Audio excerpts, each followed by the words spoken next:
Palavra ao ministro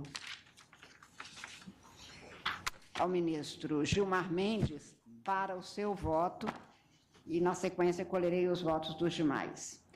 O tema, no caso, é a validade da correção monetária e juros moratórios incidentes sobre as condenações impostas à Fazenda Pública, nos termos do artigo 1º-F da Lei 94/94, alterada pela Lei 11.960, de 2009. Tem a palavra o ministro Gilmar Mendes.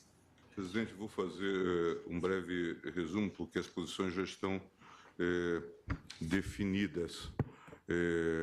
Trata-se de recurso extraordinário interposto pelo Instituto Nacional do Seguro Social contra acordo do Tribunal Regional da 5ª Região, que, ao manter em sede de apelação a concessão de benefício de prestação continuada prevista na Lei 8.742, assentou ser inaplicável o disposto no artigo 1º-F da Lei 94/94, com a redação dada pelo artigo 5º da Lei 11.960, no tocante aos juros e à correção monetária, ao fundamento de que o Supremo, no julgamento das ADIs 4357 e 4425, teria reconhecido, por arrastamento, a inconstitucionalidade da alteração do referido dispositivo.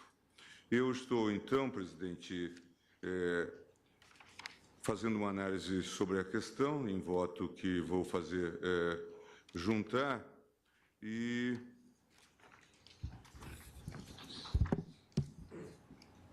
digo o seguinte: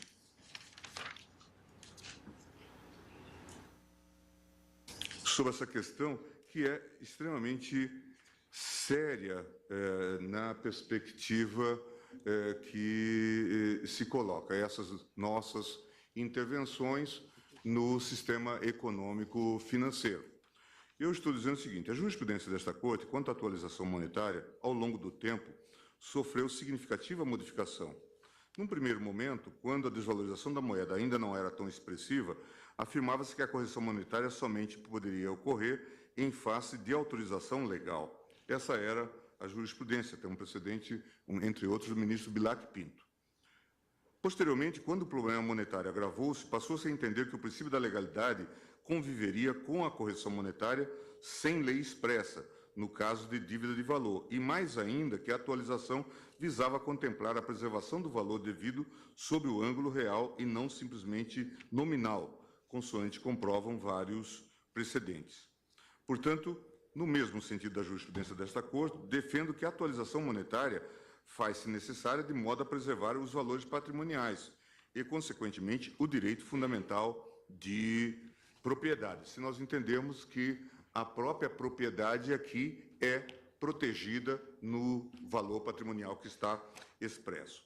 Reconhecendo a relevância dessa garantia em situações, inclusive, mais extremas que a presente, como na hipótese de alteração de padrão monetário, defendi em obra doutrinária que a amplitude conferida modernamente ao conceito constitucional de propriedade e a ideia de que os valores de índole patrimonial, inclusive depósitos bancários e outros direitos análogos, são abrangidos por essa garantia e estão a exigir efetivamente que eventual alteração de padrão monetário seja contemplada igualmente como problema concernente à garantia constitucional da propriedade. Contudo, nessa mesma oportunidade, ressaltei que essa garantia não torna o padrão monetário imune às vicissitudes da vida econômica.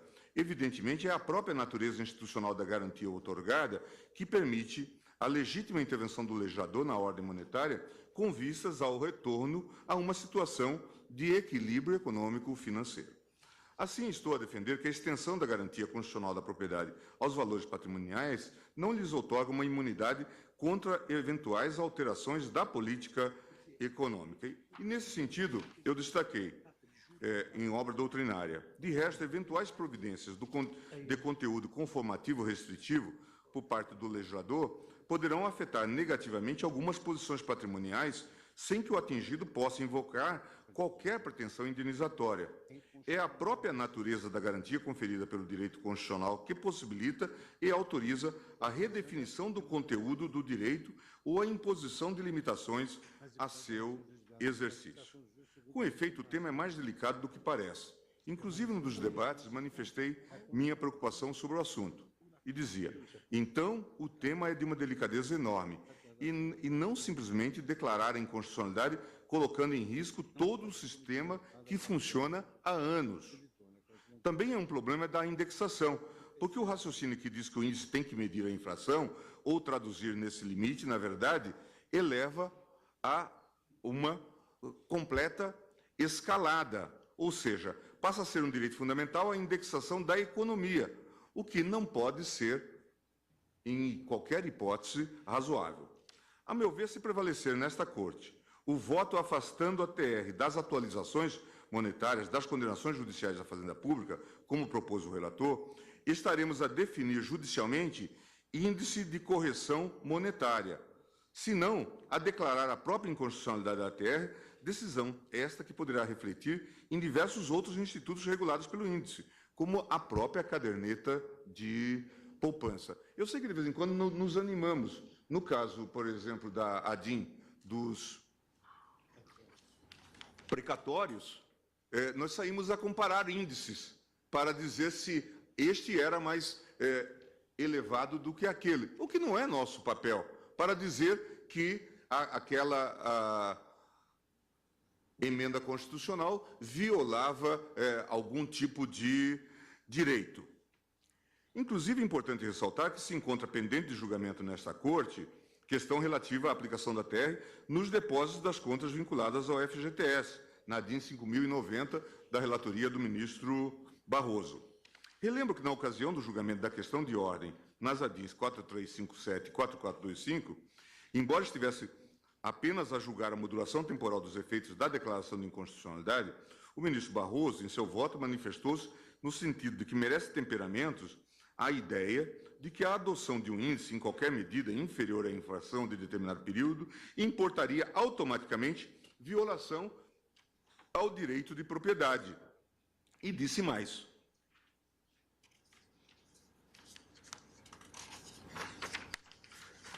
como se sabe, esse tipo de pretensão a uma radical intangibilidade monetária é muito mais uma peculiaridade do Brasil do que uma exigência associada ao núcleo do referido direito. Com efeito, embora compreensível à luz do histórico inflacionário do país, essa pretensão não encontra paralelo relevante no direito comparado, inclusive por conta do seu efeito colateral de retroalimentação no processo inflacionário. Em segundo lugar, e também me chamou muita atenção, dizia o ministro Barroso, é importante notar que a caderneta de poupança é de longe o mecanismo financeiro mais utilizado pela população brasileira para a preservação de suas economias. Seria um contrassenso imaginar que todos os poupadores estariam optando por terem seu direito de propriedade sistematicamente violado. E mais ainda, disse Sua Excelência, imaginar que, ao permitir a continuidade da poupança, a ordem jurídica estaria referendando essa violação continuada. Não é disso que se trata naturalmente. E conclui: assim, o fato de a poupança render menos do que a inflação no período, e aqui é muito importante, de forma semelhante ao que ocorreu com a imensa maioria dos fundos de investimento em 2013, poucos fundos de investimento venceram a inflação, não retira a sua finalidade de manutenção aproximada do poder aquisitivo. Ora, com todo respeito, se prevalecer a tese proposta pelo relator, no sentido de afastar a TR por apresentar rendimentos menores que a inflação em alguns períodos, estaremos a firmar um precedente perigoso no sentido de permitir a alteração judicial de índice de correção escolhido pelo legislador apenas por não ser mais conveniente ou benéfico. Isso, certamente, nós não devemos admitir. E eu dizia nos debates, exatamente essa parece-me a divergência. Veja como esse sistema está em vasos comunicantes. A declaração de inconstitucionalidade tem um efeito dominó, que vai muito além do que a vista alcança. Isso foi mostrado das várias sustentações da tribuna. Por isso a delicadeza do caso. Mas eu volto a insistir. Quando nós nos deparamos com um caso de declaração de inconstitucionalidade desse tipo, nós temos várias formas de resolver. Uma delas é dizer: vamos fazer um equacionamento ou devolver ao legislador. Foi nesse contexto, por exemplo, que na Alemanha se desenvolveu a chamada ideia do apelo ao legislador, a um estado de inconstitucionalização ou de inconstitucionalidade. Agora, devolva ao legislador para que ele faça o encaminhamento adequado no sistema como um todo. O que está acontecendo num caso como este, que pode decorrer realmente de acasos, pode haver uma mudança. O IPCA, claro, apanha produtos, cesta de produtos, etc. Então, é muito mais alto num dado momento. E vejam, nós vamos ficar nesse jogo de acaso. A TR agora subiram os juros e, portanto, era mais interessante em outro momento. Como dizer da justeza ou da injustiça dos critérios a partir de abordagens tópicas, concretas e temporais. Na mesma linha, também manifestou-se o ministro Dias Toffoli, em seu voto vista. Com o devido respeito, não vejo violação dos princípios da razoabilidade e da proporcionalidade na atualização da poupança pela TR, seja porque não existe direito subjetivo à correção monetária igual à inflação, seja porque entendo que essa opção está afeta a um processo legislativo, instância própria para decisões dessa natureza. No âmbito da jurisprudência do Supremo, verifico que o entendimento é firme no sentido que o plenário, no julgamento da DIN 493, o ministro Moreira Alves, decidiu que a inconstitucionalidade da aplicação da TR como índice de atualização monetária é relativa apenas aos contratos anteriores, e essa é uma confusão que se faz, à Lei 8.177. Nesse sentido, confiram-se os seguintes julgados, e aí de ambas as turmas do tribunal. Estou citando, por exemplo, aí, agravo regimental 162.421, em que diz: não procedem as alegações da agravante concernente a decisões do Supremo em ações diretas de inconstitucionalidade, pois ali se tratava de lei que pretendeu, com a adoção da TR, para efeito de correção monetária, atingir contratos celebrados anteriormente a ela. E também outros precedentes, ou aí, agravo regimental 556.169 da relatoria do ministro Sepúlveda pertence, aí agravo regimental 848.714 da relatoria do ministro Ricardo Lewandowski, ARI, embargos de declaração 860.157 da relatoria do ministro Roberto Barroso. E ressalto que no julgamento do RE 175.678, presidente, de Minas Gerais, segunda turma, o ministro relator Carlos Veloso manifestou-se especificamente sobre a questão dos seguintes termos: o Supremo Tribunal Federal, no julgamento das ADINs 493, relator ministro Moreira Alves, 768, relator ministro Marco Aurélio, e 959, relator ministro Sidney Sanches, não excluiu do universo jurídico a taxa referencial TR. Vale dizer, não decidiu no sentido de que a TR não pode ser utilizada como índice de indexação. Cito outros precedentes nessa mesma linha e anoto que, no passado, cheguei a defender a inconstitucionalidade da aplicação da TR aos contratos de crédito celebrados com recurso da poupança rural, no artigo 22 da Lei 8.177. Porém, após a opção desse critério de correção pelo Poder Constituinte reformador, ao inseri-lo no próprio texto constitucional pela Emenda Constitucional 62 de 2009, modificou o panorama jurídico constitucional a que estava sujeito. Em outras palavras, o critério de atualização pela TR somente pode ser afastado se verificado sua incompatibilidade cabal e definitiva com a Constituição Federal, por violar cláusula pétrea. Enfatizo isso porque, ao que tudo indica, o que foi decidido nas ADINs 4357 e 4425 será revisto pelo plenário desta Corte, que, em 9 de 12 de 2015, por maioria, converteu o julgamento em diligência para permitir a intervenção de todos os interessados na causa. Além disso, especificamente quanto às dívidas trabalhistas, anoto que o ministro Dias Toffoli, na reclamação 2212, ajuizada pela FENABAN, deferiu medida liminar para suspender a decisão do TST, que, ao afastar a correção pela TR, havia estipulado a correção monetária dos débitos trabalhistas pelo IPCA-E, ao fundamento de que a decisão do STF nas ADINs 4357 e 4425 teria declarado inconstitucional por arrastamento a expressão equivalentes à TRD, inserida no artigo 39, caput da Lei 8.177. Cito o trecho, portanto, de sua decisão, dizendo: ademais, essa tabela implementa o IPCA-E e como índice de atualização monetária de débitos em hipóteses diversas da que foi submetida à análise desta Suprema Corte, nas ADINs referidas, dívida da Fazenda Pública no período entre a inscrição do débito em precatório e seu efetivo pagamento. Por último, presidente, a título argumentativo, assinalo que o STJ, reconhecendo a TR como índice de correção monetária, editou 3 súmulas sobre o tema. Súmula 459, a taxa referencial é o índice aplicável a título de correção monetária aos débitos do FGTS, recolhidos pelo empregador, mas não repassados ao fundo. Súmula 454, pactuada a correção monetária nos contratos do sistema financeiro, pelo mesmo índice aplicável à caderneta de poupança, incide a taxa referencial a partir da vigência, tal como na nossa jurisprudência, da Lei 8.177. E súmula 295, a taxa referencial é indexador válido para contratos posteriores à Lei 8.177, desde que pactuada. Por isso, presidente, desse modo, não verifico, do ponto de vista constitucional, violação que impossibilite a aplicação da TR aos juros moratórios e à correção monetária sobre as condenações judiciais impostas à Fazenda Pública nos termos do artigo 1º-F da Lei 94/94/97, com a redação dada pela Lei 11.960. Lembrando que, inclusive, o nosso precedente, que é referido nas referidas ADINs, está com embargos de declaração com efeitos infringentes já admitidos.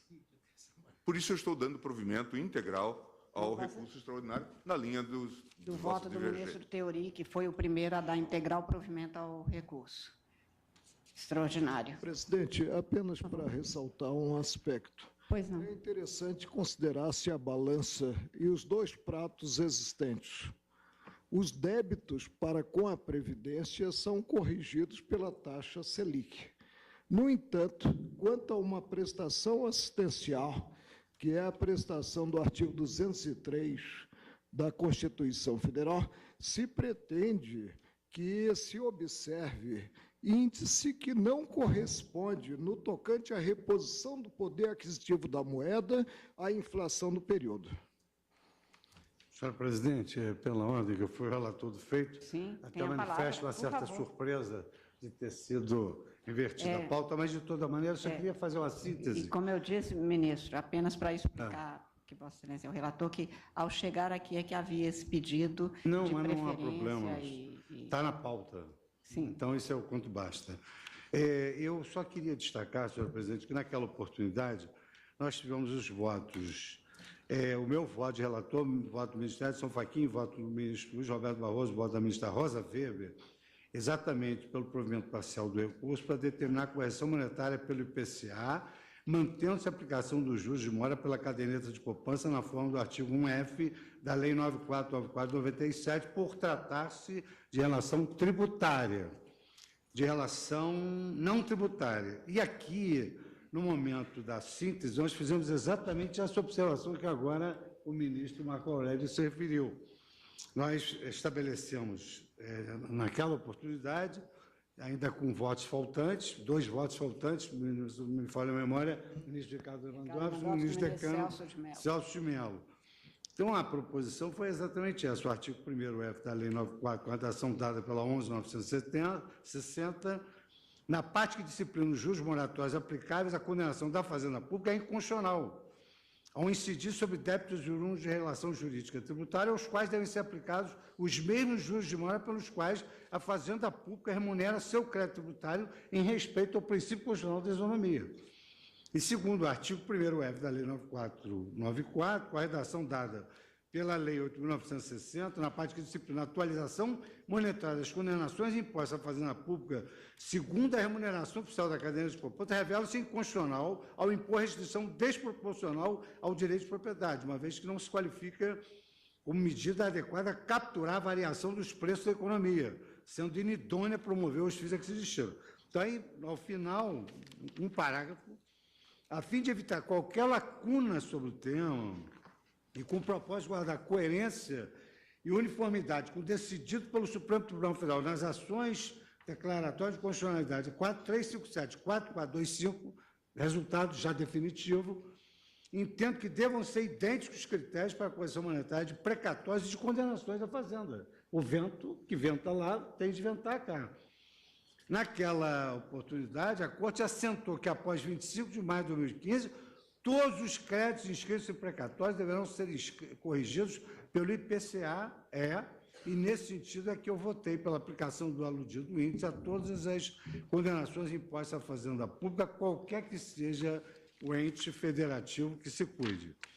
Tanto quanto eu pude colher, há provimento parcial e provimento integral. Então, no critério de voto médio, o provimento parcial já tem os votos daqueles que assim se pronunciaram e também dos que deram o provimento integral, porque o provimento parcial está embutido no provimento integral. Os que negam, aí, no caso, os que negam o voto, meu voto, por exemplo, O voto de Vossa que Excelência é isolado, desprovimento. soma-se ao voto médio pelo provimento parcial.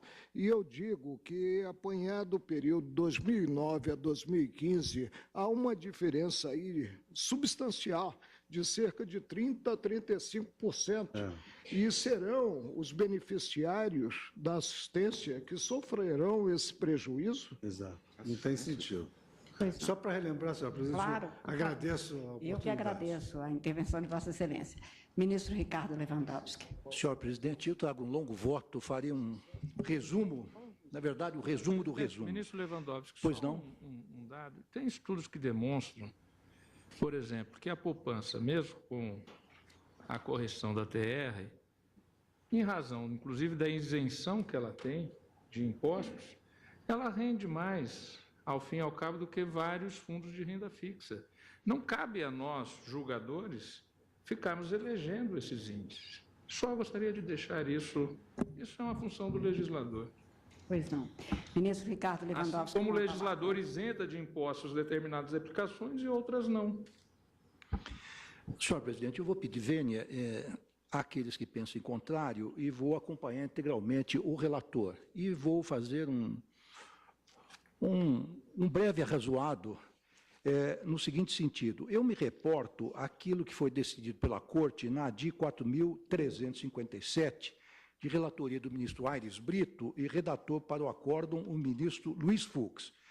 Na ementa daquele julgado, Sua Excelência, o redator para o acórdão, o ministro Luiz Fux, assentou o seguinte: inconstitucionalidade da utilização do rendimento da caderneta de poupança como índice definidor dos juros moratórios dos créditos inscritos em precatórios quando oriundos de relações jurídico-tributárias, discriminação arbitrária e violação à isonomia entre devedor público e devedor privado, inconstitucionalidade do regime especial de pagamento, ofensa à cláusula constitucional do Estado de Direito, ao princípio da separação dos poderes, ao postulado da isonomia, à garantia do acesso à justiça e à efetividade da tutela jurisdicional e ainda ao direito adquirido e à coisa julgada. E mais adiante, nessa longa ementa, o redator diz o seguinte: o direito fundamental de propriedade resta violado nas hipóteses em que a atualização monetária dos débitos fazendários inscritos em precatórios perfaz segundo o índice oficial da remuneração da caderneta de poupança, na medida em que este referencial é manifestamente incapaz de preservar o valor real do crédito de que é titular o cidadão. É que a inflação, fenômeno tipicamente econômico-monetário, mostra-se insuscetível de captação a priorística, ex ante, de modo que o meio escolhido pelo legislador constituinte, remuneração da caderneta de poupança, é inidôneo a promover o fim a que se destina, traduzir a inflação do período.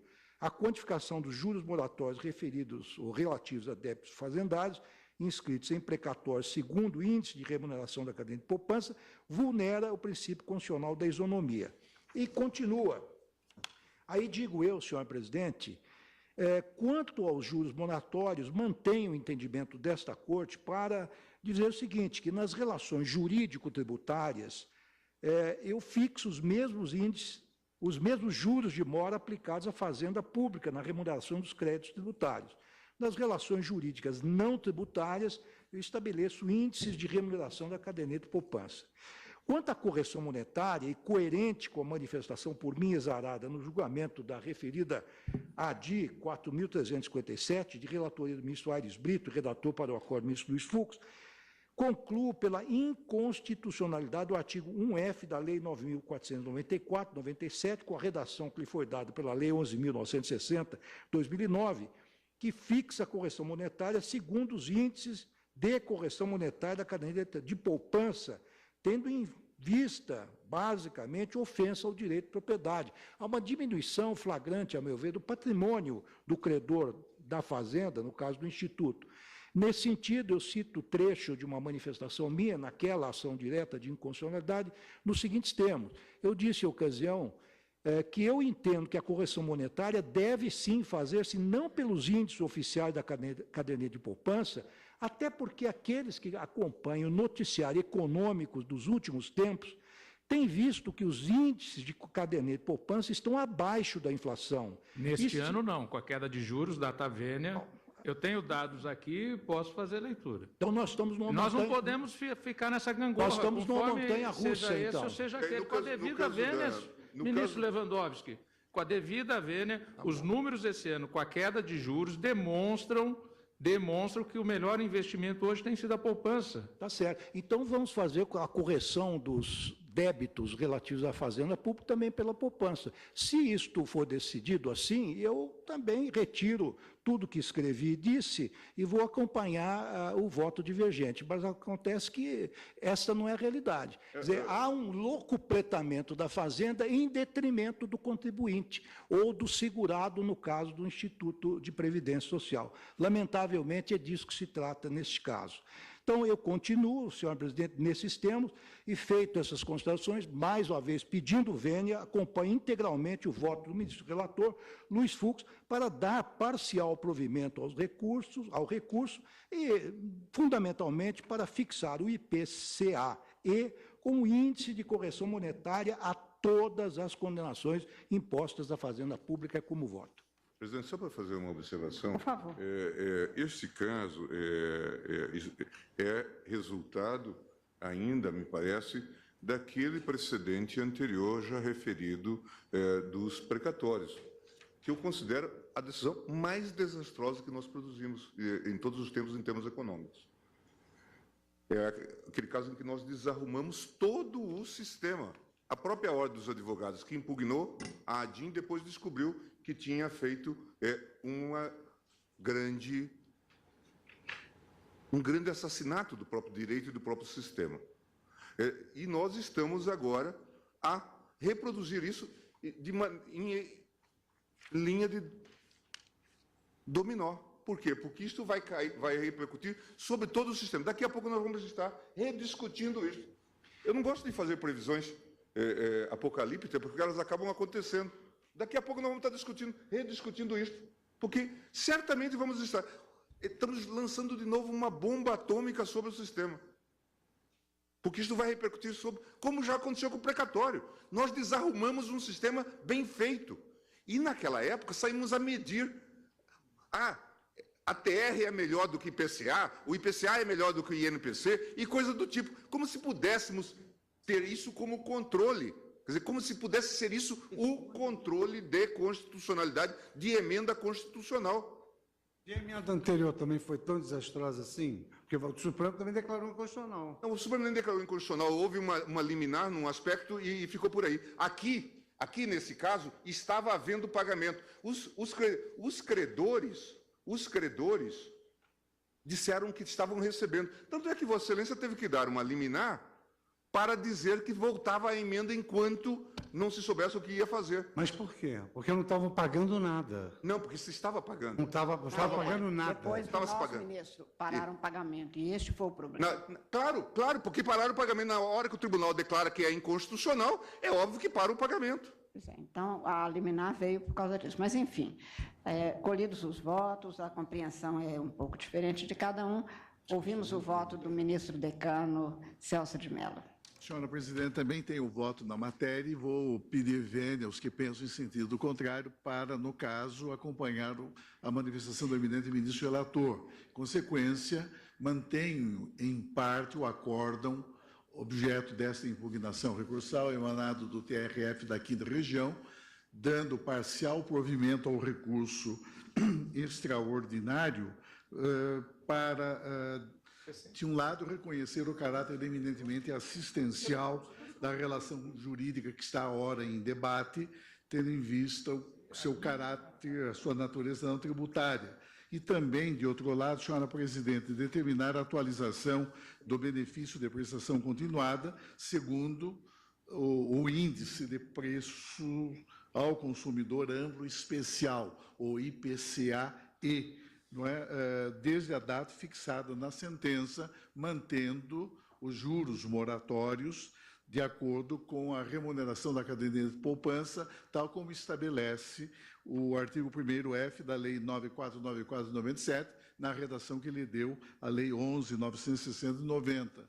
Também, senhora presidente, eu acompanho o eminente ministro relator no ponto em que Sua Excelência propõe e formula a tese pertinente à repercussão geral e partilho do entendimento do eminente ministro Luiz Fux, no sentido de que, a fim de evitar qualquer lacuna sobre o tema e com o propósito de guardar coerência e uniformidade com que essa Corte decidiu ao julgar a questão de ordem nas ADIs 4357 e 4425, entendo que devam ser realmente idênticos os critérios para a correção monetária de precatórios e de condenações judiciais da Fazenda Pública, aplicando-se esse critério a todos os entes de direito público, a todos os entes federativos, não é? Qualquer que eles sejam. Nesse sentido, senhora presidente, e indo juntar a minha declaração de voto, eu então peço vênia para, acompanhando o eminente ministro Luiz Fux, dar parcial provimento ao presente recurso extraordinário. Pois não. Então, o tribunal, por maioria, deu parcial provimento ao recurso extraordinário, nos termos do voto do relator, vencidos em parte os ministros Teori Zavascki, Dias Toffoli, Carmen Lúcia e Gilmar Mendes, que o proviam integralmente, e o ministro Marco Aurélio, que a ele negava provimento. Ficamos vencidos totalmente. Pelo menos eu, fico vencido totalmente. Vencido parcialmente. Ministro Teori Zavascki, Dias Toffoli, Carmen Lúcia e Gilmar Mendes, que davam integral provimento, e Vossa Excelência vencido porque negava provimento. Exato. Eu volto com a palavra ao ministro relator para apresentação da tese. Então, a tese ficaria da seguinte forma, senhora presidente.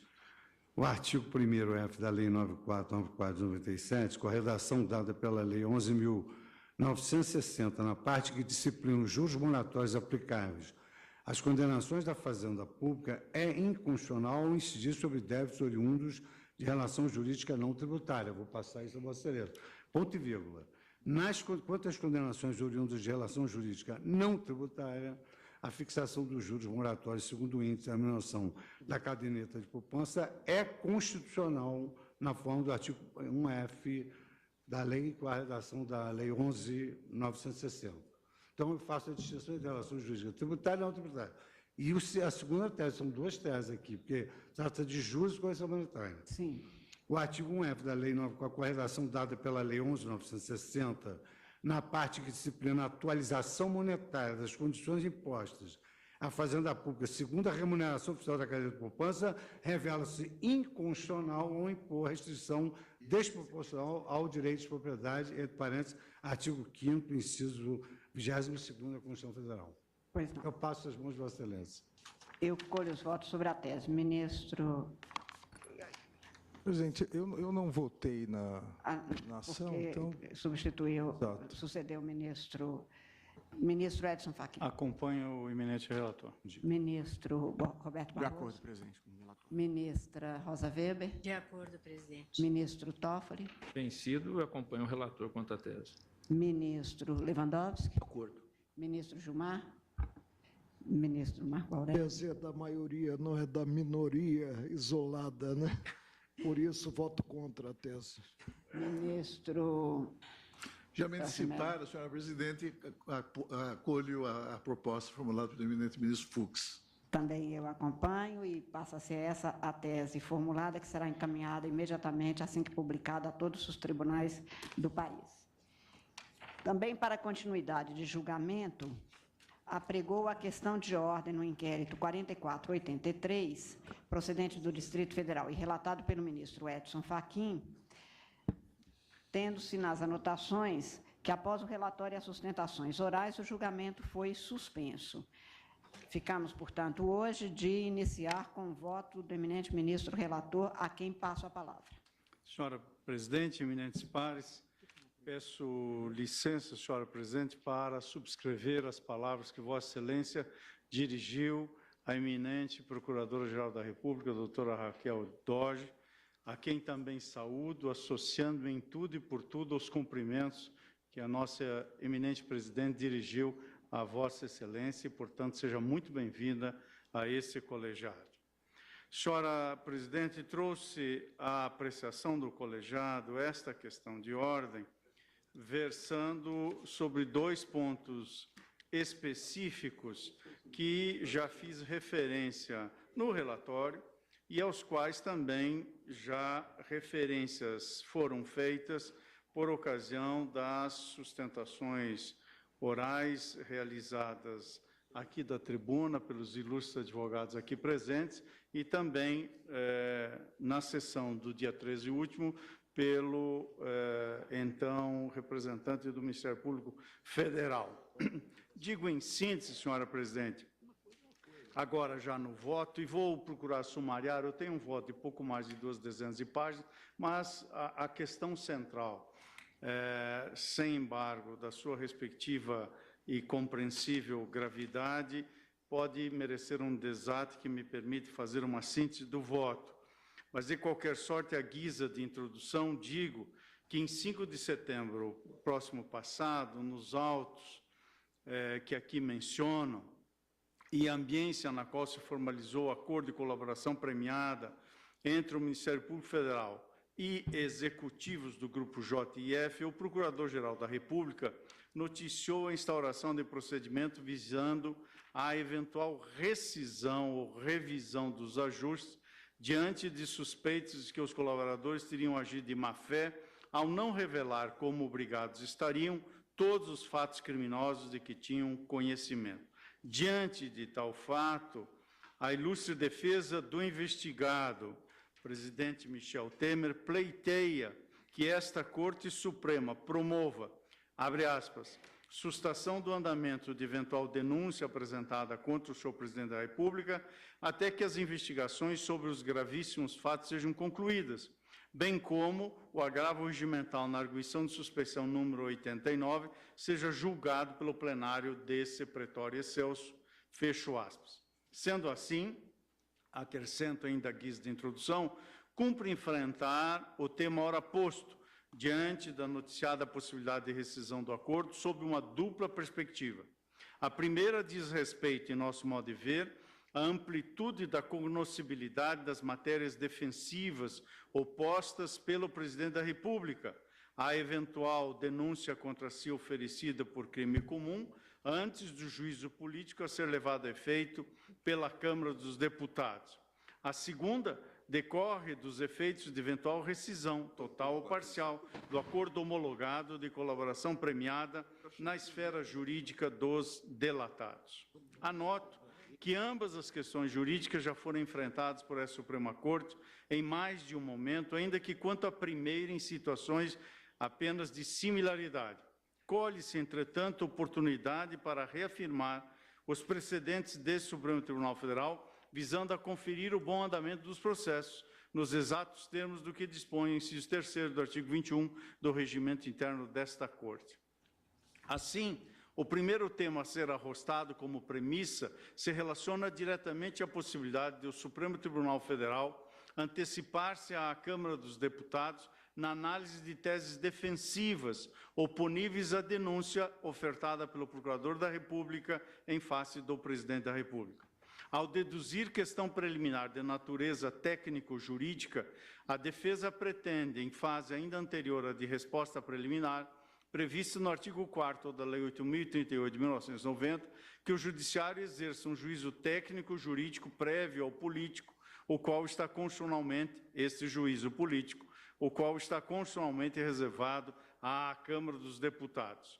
A Constituição da República, ao condicionar a instauração de processo penal por crime comum contra o Presidente da República a um duplo juiz de admissibilidade, impõe que a Câmara dos Deputados, em nosso modo de ver, à Câmara dos Deputados compete deliberar por primeiro. E aqui, senhora presidente, eu retomo os fundamentos que já declinei em decisão monocrática anterior, nesse inquérito 4483, onde examinei os dispositivos e respectivos preceitos do artigo 51, inciso 1º, do artigo 86, caput, e do parágrafo 1º, inciso 1º, desse mesmo artigo 86, todos da Constituição.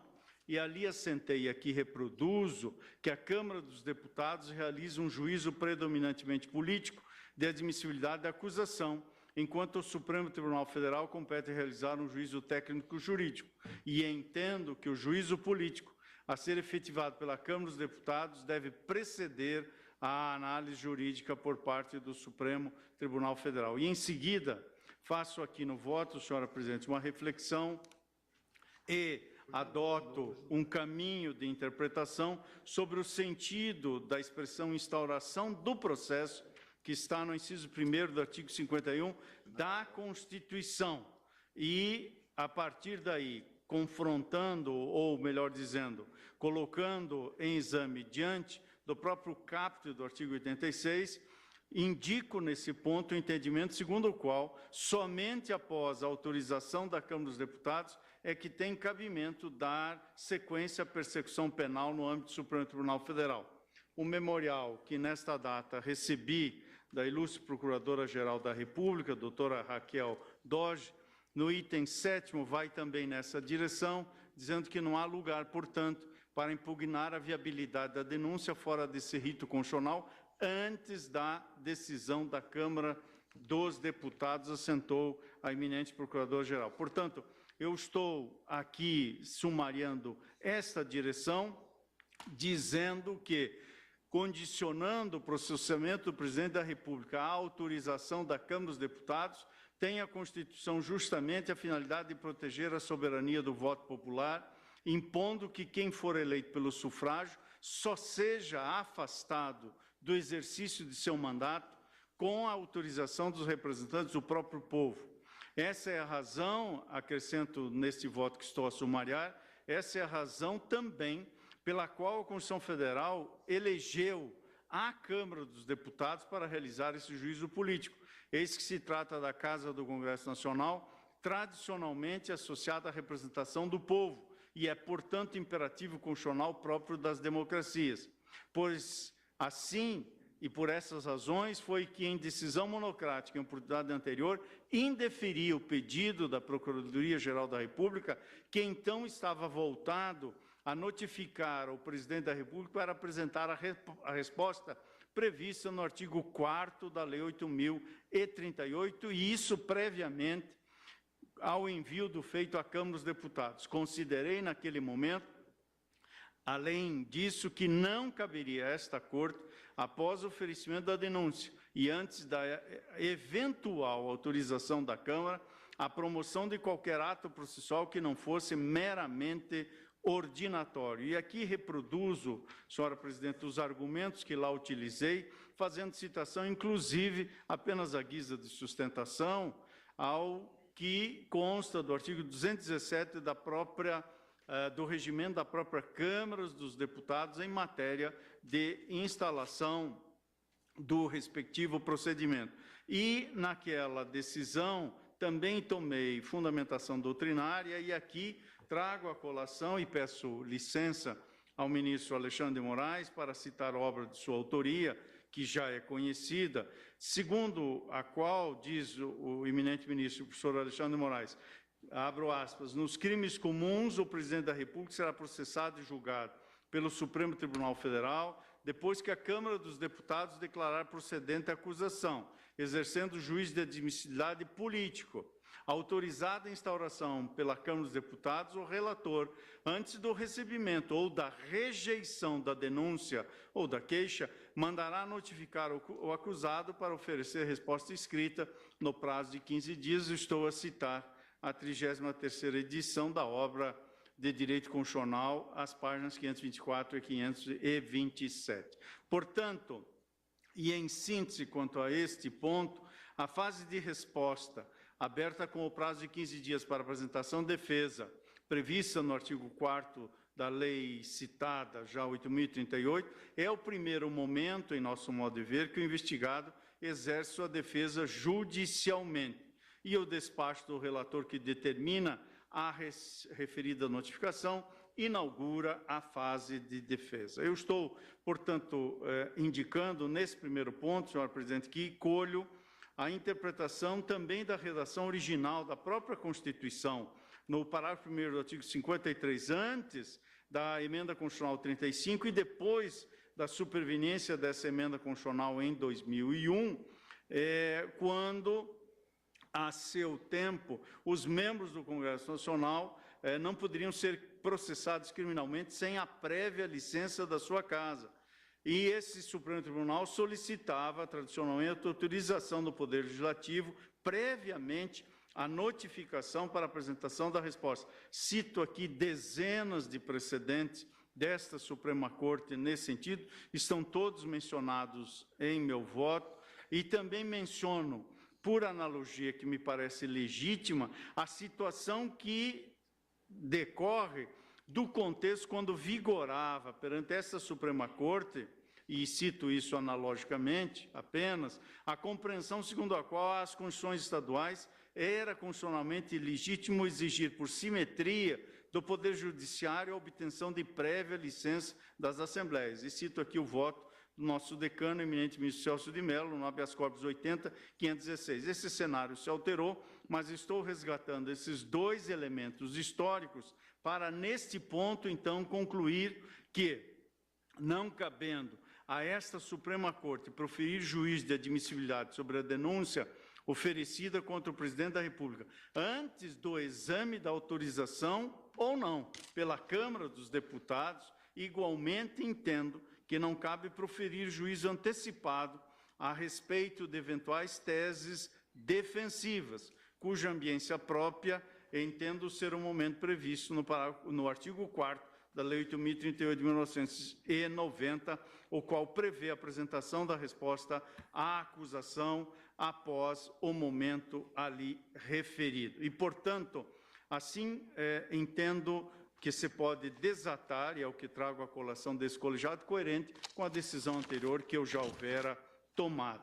A segunda questão aqui suscitada põe em debate o valor probatório dos elementos de convicção ou até mesmo a validade desses elementos de convicção que eventualmente embasam a denúncia e saber se constituem, a partir da configuração da justa causa, que é uma das condições da ação penal, uma constatação que se dará por ocasião do juízo da admissibilidade a ser levado a efeito pelo plenário do Supremo Tribunal Federal, após eventual autorização da Câmara dos Deputados. Neste ponto, entendo que a questão de ordem se solve compreendendo que os efeitos em relação a terceiros das provas produzidas em acordo homologado, de colaboração premiada, parcial ou totalmente revisto, é matéria pertinente à defesa do investigado, apta esta matéria a figurar nas teses defensivas no momento da resposta preliminar do artigo 4º da já mencionada Lei 8.038.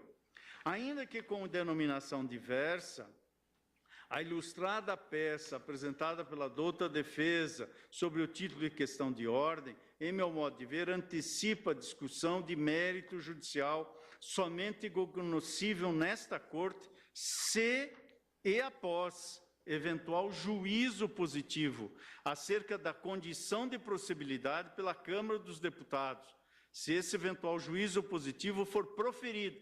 Câmara a quem compete, por primeiro, apreciar, mediante um juízo político, a denúncia oferecida, sem exclusões ou recortes prévios de temas por esta Suprema Corte. A questão trazida, portanto, não é neste momento, nesta espacialidade, por hora, portanto, desse Supremo Tribunal Federal. E assento que o juízo político de admissibilidade por 2/3 da Câmara dos Deputados em face da acusação contra o Presidente da República, nos termos da norma do artigo 86 caput da Constituição Federal, precede a análise jurídica pelo Supremo Tribunal Federal, se assim autorizado for, sobre qualquer juízo técnico jurídico, especialmente na matéria de fundo, ou seja, a admissibilidade da denúncia. E tal conclusão parece-me válida, quer os temas defensivos sejam veiculados na oportunidade da defesa prevista no artigo 4º da Lei 8.038, quer sejam veiculadas antecipadamente em petição avulsa. E ainda que superado este óbice, ou seja, aqui eu estou propondo, portanto, que não se conheça desta matéria, mas ainda que superado fosse este óbice, outra não seria a conclusão. A premissa com que a defesa justifica a alegada necessidade de sustação do andamento de eventual nova denúncia, certamente a defesa refere-se a eventual, eis que esse era o momento em que esse tema foi formulado. Sustação do andamento de eventual nova denúncia apresentada contra o senhor presidente da República, até que os gravíssimos fatos e as investigações sobre eles sejam concluídas, consiste essa premissa na possível rescisão ou revisão total ou parcial dos termos do acordo de colaboração premiada judicialmente homologado. Eu estou aqui a dizer que tal rescisão ou revisão não se deu e o que está em questão é a possibilidade de que isto ocorra e mesmo adotando como premissa a eventual rescisão ou revisão da avença, entendo que dela, da rescisão ou da revisão, não se retira a conclusão pretendida.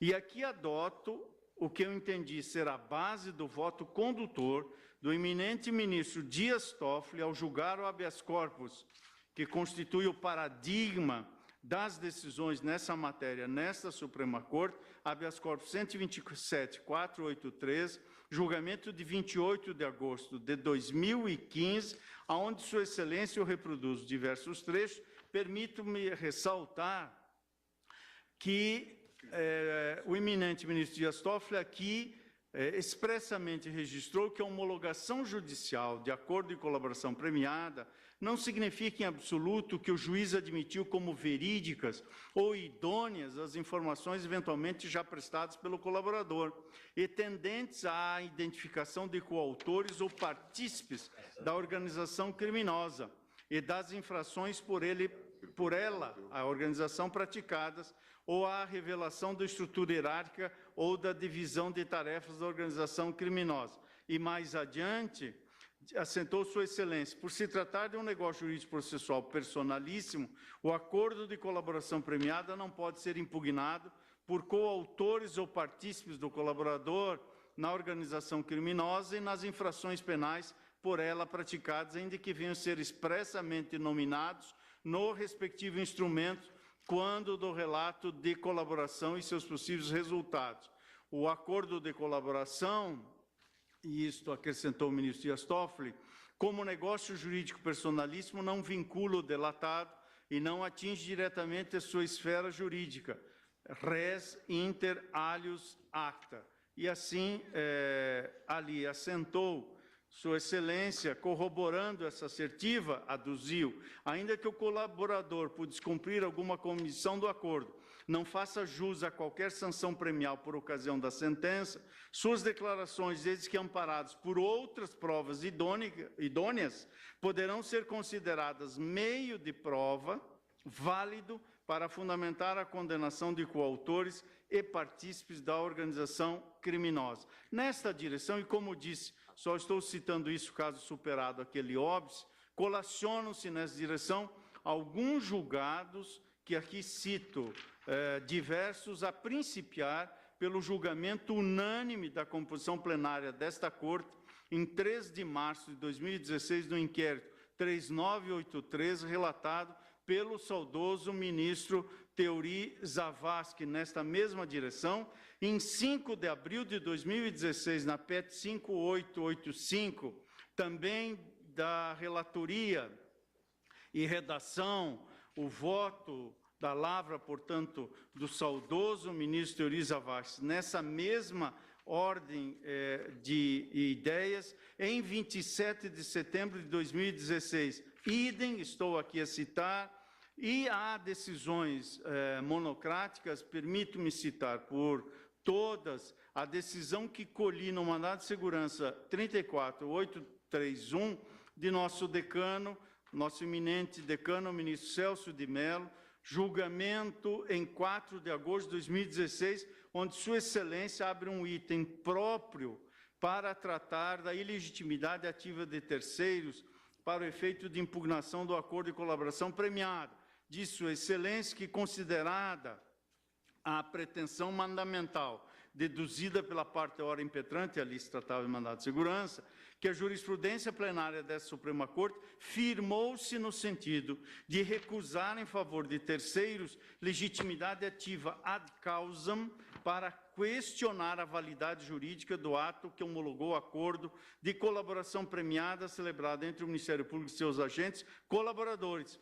Eis que o negócio jurídico processual em questão, em razão de sua natureza personalíssima, constitui em relação a terceiros res inter alios acta, a significar que o seu conteúdo não obriga nem vincula a esfera jurídica dos estranhos, motivo pelo qual nem mesmo os corréus ou partícipes dos crimes praticados pelo colaborador, eventualmente mencionados nas declarações subjacentes ao acordo, adquirem legitimação jurídica para buscar-lhe a invalidação, com a única ressalva, disse Sua Excelência ao se referir a esses terceiros, com a única ressalva destacada no item 7º da ementa plenária a seguir reproduzida.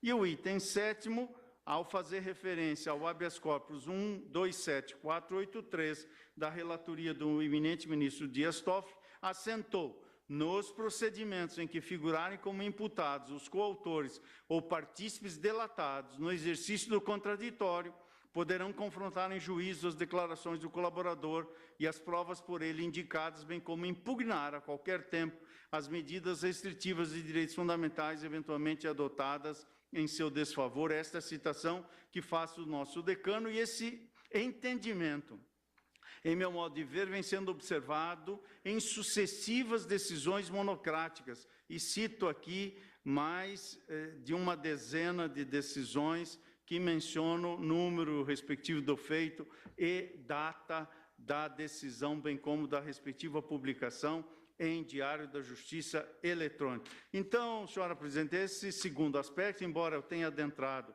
a este ponto, mencionando que se aquele óbice inicial for superado, entendo que também não mérito, não lhe agasalha, concluo também neste ponto que é de se assentar que a possibilidade de revisão total ou parcial de acordo homologado de colaboração premiada em decorrência de eventual rescisão por descumprimento de deveres assumidos pelo colaborador, descumprimento que deve ser devidamente reconhecido pelo Poder Judiciário, tem efeitos, esta revisão, somente entre as partes, não atingindo a esfera jurídica de terceiros, conforme reiteradamente já decidido por esta Corte. Assim, senhora presidente, concluo este voto propondo solver a presente questão de ordem para assentar 2 pontos. No primeiro que conheço e resolvo, para fixar que o juízo político de admissibilidade por 2/3 da Câmara dos Deputados, em face da acusação contra o Presidente da República, nos termos da norma constitucional aplicável, artigo 86 caput da Constituição, precede a análise jurídica pelo Supremo Tribunal Federal, se assim autorizado for a examinar o recebimento da denúncia, para conhecer e julgar qualquer questão ou matéria defensiva suscitada por denunciado. Este é o primeiro ponto que proponho conhecer e solver a questão de ordem nesse sentido. Quanto ao segundo ponto, entendo que aqui há um caso de não conhecimento da matéria de fundo, em que assenta a possibilidade de rescisão ou de revisão, total ou parcial, do acordo, obviamente homologado, de colaboração premiada, em decorrência de eventual descumprimento de deveres assumidos pelo colaborador, não propicia conhecer e julgar, no caso concreto, a alegação de imprestabilidade das provas, porque a rescisão ou revisão tem somente efeito entre as partes, não atingindo a esfera jurídica de terceiros, é como voto à luz do que já houvera distribuído já na semana passada este voto a todos os eminentes pares. É como voto, senhora presidente. Agradeço a Vossa Fazer Excelência. uma consideração a propósito desse tema. Já vinha discutindo